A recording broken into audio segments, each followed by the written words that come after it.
द्वात्रिंशद्वर्णमन्त्रोऽयं शङ्करप्रतिभाषितः। अन्नपूर्णा महाविद्या सर्वमन्त्रोत्तमोत्तमा। पूर्वमुत्तरमुच्चार्य सम्पुटीकरणमुत्तमम्। स्तोत्रमन्त्रस्य ऋषिर्ब्रह्मा छन्दोत्रिष्टुबुधाहृतः। देवता अन्नपूर्णा च ह्रीं बीजमम्बिका स्मृता। स्वाहा शक्तिरिति ज्ञेयं भगवति कीलकं मतम्। धर्मार्थकाममोक्षेषु विनियोग उदाहृतः। ॐ ह्रीं भगवति माहेश्वरी अन्नपूर्णायै स्वाहा। सप्तार्णवमनुष्याणां जपमन्त्रः समाहितः। अन्नपूर्णे इमं मन्त्रं मनुसप्तदशाक्षरं। सर्वसम्पत्प्रदो नित्यं सर्वविश्वकरी तथा। भुवनेश्वरीति विख्याता सर्वाभीष्टं प्रयच्छति। ह्रील्लेखेयमिति ज्ञेयम् ओङ्काराक्षररूपिणी। कान्तिपुष्टिधनारोग्य यशांसि लभते श्रियम्। अस्मिन् मन्त्रे रतो नित्यं वशयेत् अखिलं जगत्। अङ्गन्यासः ॐ अस्य श्री अन्नपूर्णामाला मन्त्रस्य ब्रह्मार्षये नमः शिरसि। ॐ अन्नपूर्णादेवतायै नमः हृदये। ॐ ह्रीं बीजाय नमः नाभौ। ॐ स्वाहा शक्तये नमः पादयो। ॐ धर्मार्थकाममोक्षेषु विनियोगाय नमः सर्वाङ्गे। करन्यासः ॐ ह्रां अङ्गुष्ठाभ्यां नमः। ॐ ह्रीं तर्जनीभ्यां नमः। ॐ ह्रूं मध्यमाभ्यां नमः। ॐ ह्रैं अनामिकाभ्यां नमः। ॐ ह्रीं कनिष्ठिकाभ्यां नमः। ॐ ह्रः करतलकरपृष्ठाभ्यां नमः। हृदयादिन्यासः ॐ ह्रां हृदयाय नमः। ॐ ह्रीं शिरसि स्वाहा। ॐ इह शिखायै वषट्। ॐ ह्रैं कवचाय हुम्। ॐ ह्रौं नेत्रत्रयाय वौषट्। ॐ ह्रः अस्त्राय फट्। ध्यानम् रक्तां विचित्रवसनां नवचन्द्रचूडा। अन्नप्रदाननिरतां स्तनभारनम्राम्। नृत्यन्तमिन्दुसकलाभरणं विलोक्य हृष्टां भजे भगवतीं भवदुःखहन्त्रीम्। मालामत्रः ॐ ऐं ह्रीं श्रीं क्लीं नमो भगवति माहेश्वरी अन्नपूर्णे। ममाभिलषितमन्नं देहि स्वाहा। ॐ ऐं ह्रीं श्रीं क्लीं मन्दारकल्पहरिचन्दनपारिजातमध्ये शशाङ्कमणिमण्डितवेदिसंस्थे। अर्धेन्दुमौलि सुललाटषडर्धनेत्रे भिक्षां प्रदेहि गिरिजे क्षुधिताय मह्यम् क्लीं श्रीं ह्रीं ऐं ॐ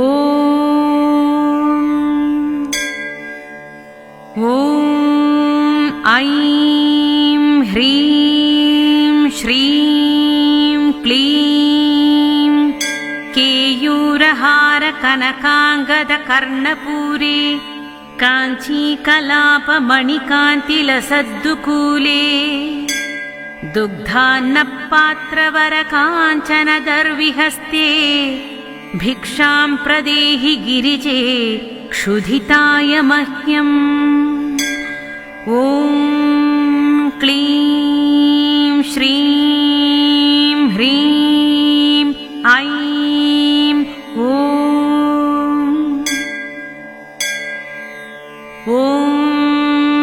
ऐं ह्रीं श्रीं क्लीं आलीकदम्बपरिसेवितपार्श्वभागे शक्रादिभिर्मुकुलिताञ्जलिभिः पुरस्तात् देवी त्वदीयचरणौ शरणं प्रपद्ये भिक्षां प्रदेहि गिरिजे क्षुधिताय मह्यम्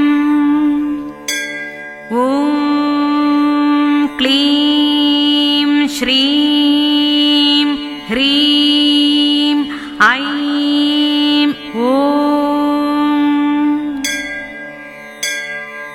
ॐ ऐं ह्रीं श्रीं क्लीं गन्धर्वदेवर्षि नारद कौशिकात्रिव्यासाम्बरीशकलशोद्भव कश्यपाद्याः भक्त्या स्तुवन्ति निगमागमसूक्त मन्त्रैर्भिक्षा प्रदेहि गिरिजे क्षुधिताय मह्यम् क्लीं ॐ श्रीं ह्रीं ऐं ॐ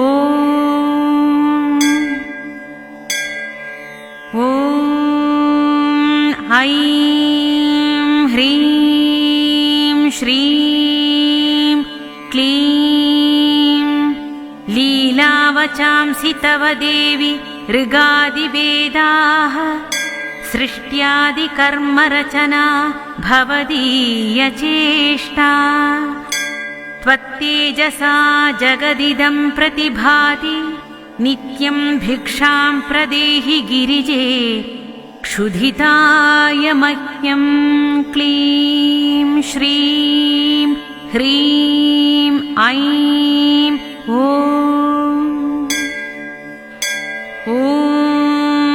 ऐं ह्रीं श्रीं क्लीं शब्दात्मिके शशिकलाभरणार्धदेहे शम्भोरुरस्थल निकेतन नित्यवासे दारिद्र्यदुःखभयहारिणिका त्वदन्या भिक्षां प्रदेहि गिरिजे क्षुधिताय मह्यम् क्लीं श्रीं ऐं ॐ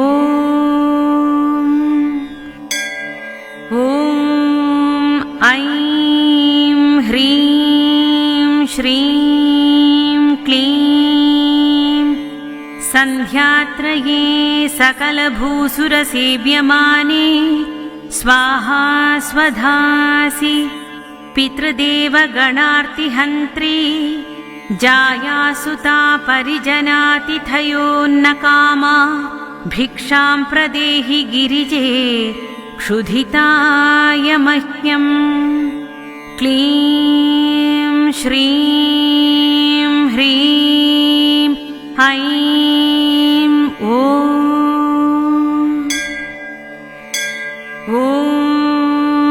ऐं ह्रीं श्रीं क्लीं सद्भक्तकल्पलतिके भुवनं कवन्द्ये भूतेश हृत्कमलमग्न कुचाग्रभृङ्गे कारुण्यपूर्णनयने किमुपेक्षसे मां भिक्षां प्रदेहि गिरिजे क्षुधिताय मह्यम् क्लीं श्रीं ह्रीं ऐं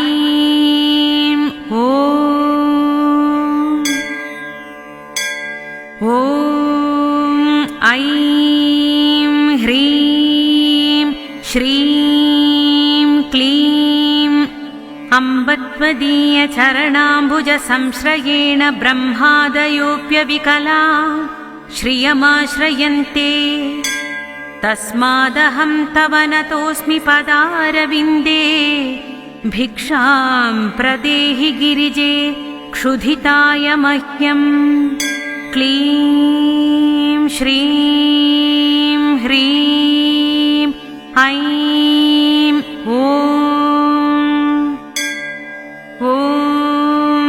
ऐं ह्रीं श्रीं क्लीं एकाग्रमूलनिलयस्य महेश्वरस्य प्राणेश्वरी प्रणतभक्तजनाय शीघ्रम् कामाक्षी रक्षितजगत्त्रितयेन्नपूर्णे भिक्षां प्रदेहि गिरिजे क्षुधिताय मह्यम् क्लीं श्रीं ह्रीं ऐं ॐ